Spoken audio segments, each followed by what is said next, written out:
direct avec Alain Rousseau, président du comité scientifique de l'association Protection Foudre. Bonsoir, merci d'être avec nous. 2 accidents graves en quelques heures d'intervalle. Est-ce que ces accidents sont si fréquents que ça l'été ? Non, de manière générale, il n'y a pas beaucoup d'incidents à reporter dans toute l'année. On considère qu'il y a environ 100 victimes par an, ce qui ramené à la population française n'est pas très très grand. Donc là, c'est un peu sans doute le fait du hasard, dû aux conditions météo. Mais heureusement, les situations sont telles qu'il n'y a pas beaucoup d'incidents chaque année et encore moins de meurtres, bien sûr. On vient d'entendre cette personne qui était victime sur une plage d'Oléron. Elle dit qu'elle a frôlé la mort sans vraiment s'en rendre compte. C'est extrêmement grave comme incident. Absolument. Et la plus grosse action de la foudre, ça va être de détruire un certain nombre de tissus dans les cas les plus graves et donc de créer des dommages qui peuvent être importants.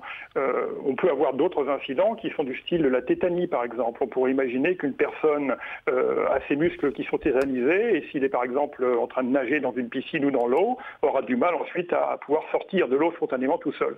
Donc voilà, c'est ça qu'on peut trouver comme plus grande contrainte pour une personne qui serait touchée par la foudre directement ou de façon très indirecte. Alors les personnes qui ont été touchées par la foudre sont hors de danger, mais est-ce qu'elles vont garder des séquelles et quelles peuvent être ces séquelles ?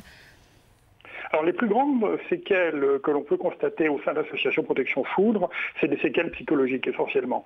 La majorité des gens qui ont été touchés par la foudre ont des séquelles psychologiques, à la fois parce qu'il y a sans doute un passage d'une partie de courant faible, néanmoins en amplitude, dans le système nerveux, et donc il y a des dommages qui sont créés, et il va y avoir un traumatisme qui va se créer. Beaucoup de gens ensuite ont du mal à se retrouver dans des situations orageuses sans être un peu nerveuses.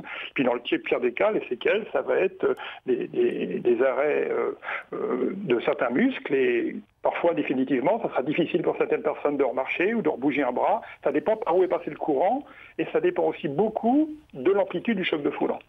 On peut le sentir venir, Alain Rousseau. On dit parfois en montagne, on entend des petits bourdonnements dans les oreilles. On sent la foudre arriver. Alors on le sent, mais j'aurais tendance à dire qu'on commence à entendre ces bruits qu'on appelle généralement les bruits d'abeilles, c'est très très mauvais temps, quoi. Je veux dire, ça veut dire que le choc de foudre est très proche et que ce choc de foudre risque de tomber dans l'environnement immédiat et voire dans le pire des cas sur vous. Donc quand on entend ce bruit, il faut absolument se mettre dans la position de sécurité. Ce sont les précautions à suivre rapidement, les précautions à prendre. Les précautions à prendre, c'est d'anticiper au maximum en contactant les services de la météo pour éviter de se trouver en position difficile. Et ensuite, malheureusement, quand on se trouve en position difficile parce qu'il n'a pas été possible d'anticiper, eh bien, c'est de se mettre dans des locaux fermés, voitures par exemple.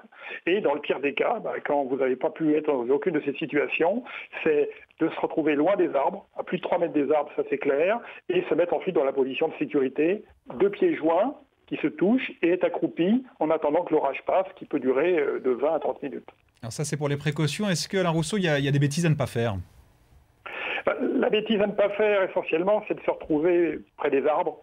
Les arbres, ce sont d'immenses paratonnerres, très nombreux par leur quantité et assez efficaces. Et donc, il va avoir, même si on n'est pas impacté directement par la foudre, on va avoir un réamorçage depuis l'arbre jusqu'à la personne. Donc, ne pas se trouver près d'un arbre, c'est la première des règles à essayer de suivre.